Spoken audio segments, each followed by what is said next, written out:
Чекай.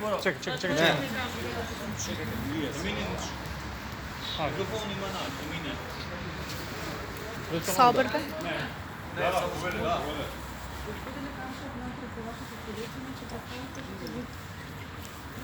Не се представи да слушате.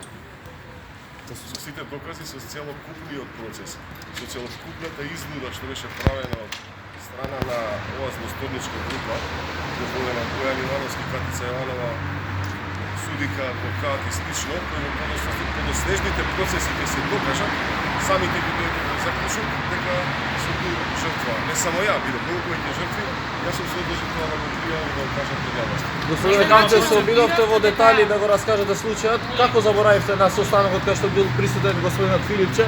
Дали добивте можеби гаранција од гласа дека доколку не спомнете имења ќе поминете полесно?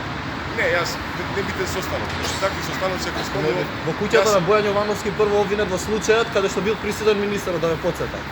Јас скажав и во мојот исказ дека многу функционери, многу директори на многу биде злоупотребувани од страна на Бојан Јовановски и мислам дека да беше важно за процесот, сигурно ќе го кажам. Да го надополнам прашањето на колегата само. Дали сте под негов политички притисок да не спомнувате никакви имиња на политичари и функционери во ова рочиште? Видете, во мојот случај во Бугарија направен за да дојде до рекет, немало директно присуство на ниту еден политичар. Да имало и на еден политичар, јас тоа ќе го соопштев и ќе го кажев на јавноста. Колку што гледаме понатаму во случаите со меѓународниот сојуз и слично, ако се потврди таа група, таму веројатно има некакви инволвираност на некои други луѓе што биле во власта. Јас во мојот случај не сум имал таков притисок.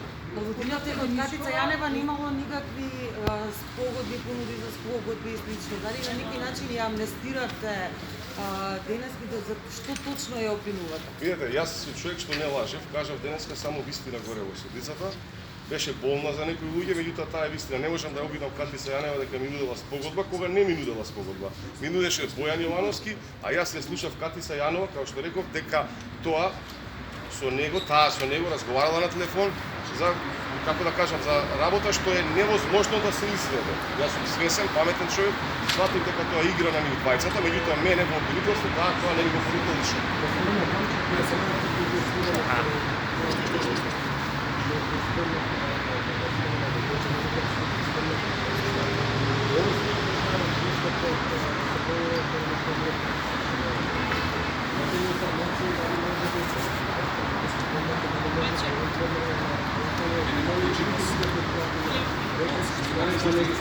Видете, ја све што имам слушнато, не сум видел, сум слушнал, тоа го соопштив уште првиот пат на обвинителката Вилма Русковски. Тоа го кажав денеска. Сум слушнал за тие луѓе и на крајот на денот, вие сте паметни новинари, отворете кој све се рекламирал на еден ТВ по 200.000